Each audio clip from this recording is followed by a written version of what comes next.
नमस्कार भक्तांनो, श्री स्वामी समर्थ. येत्या 17 मे 2026 वार रविवार या दिवसापासून अधिक महिना हा सुरू होणार आहे आणि सोमवारी 15 जून 2026 रोजी हा अधिक मास संपणार आहे.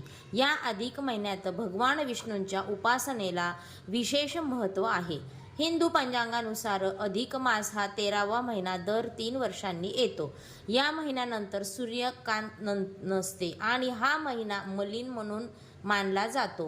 ह्या महिन्यात कोणतेही मंगल कार्य केले जात नाही. भगवान विष्णूंना स्वतः या महिन्यांना स्वामी मानले आहे. या महिन्यामध्ये विष्णू पूजा, राम नाम, भागवत पारायण, तुळशी पूजा करणं अत्यंत फलदायी असतं. आता जाणून घेऊया अधिक मासात करायची व्रते. या महिन्यात दिवसातून एक वेळ जेवण करावे आणि जेवणातून उठू नये. 2. सकाळी आणि संध्याकाळी देवाजवळ तुपाचा दिवा लावावा. 3. हा महिना त्यागाचा महिना मानला जातो, म्हणून त्यागाला खूप महत्त्व आहे. 4. या महिन्यात रोज विष्णू सहस्रनाम वाचावे किंवा ऐकावे. 6. या महिन्यात कोणत्याही एका आवडत्या पदार्थाचा त्याग करावा, उदाहरणार्थ एखादे फळ किंवा चहा इत्यादी. 6. या महिन्यात मुलगी आणि जावयाला लक्ष्मीनारायणाचा जोडा मानला, म्हणून जावयाला तुपाने तळलेले 33 अनारसे आणि तुपाचा दिवा दान करावा.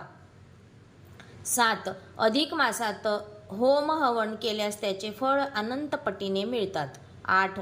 महिनाभर अखंड तुपाचा दिवा लावल्याने लक्ष्मी प्राप्ती होते.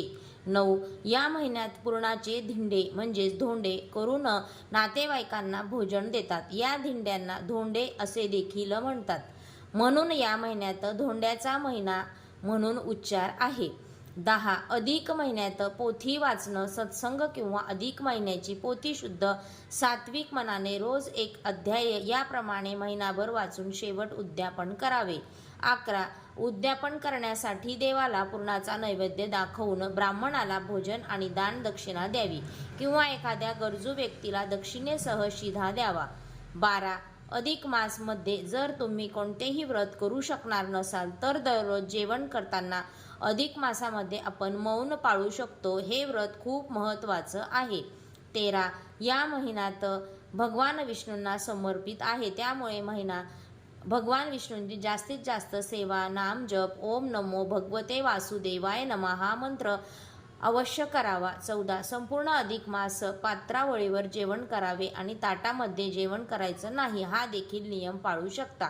15. हे सर्व करणे प्रत्येकाला शक्य असेल त्याने नक्कीच करावे, पण ज्याला अखंड तुपाचा दिवा लावणे किंवा एखादी सेवा नाही करता आली तरी रोज मनापासून नामस्मरण केले तरी चालेल. फक्त मनात भाव पाहिजे, हेच महत्त्वाचे. तर हा व्हिडिओ तुम्हाला कसा वाटला? आवडला असेल तर नक्की शेअर करा. चॅनलवर नवीन असाल तर सबस्क्राईब करा आणि व्हिडिओ शेवटपर्यंत पाहिल्याबद्दल मनापासून धन्यवाद. श्री स्वामी समर्थ. श्रीरामकृष्ण हरी.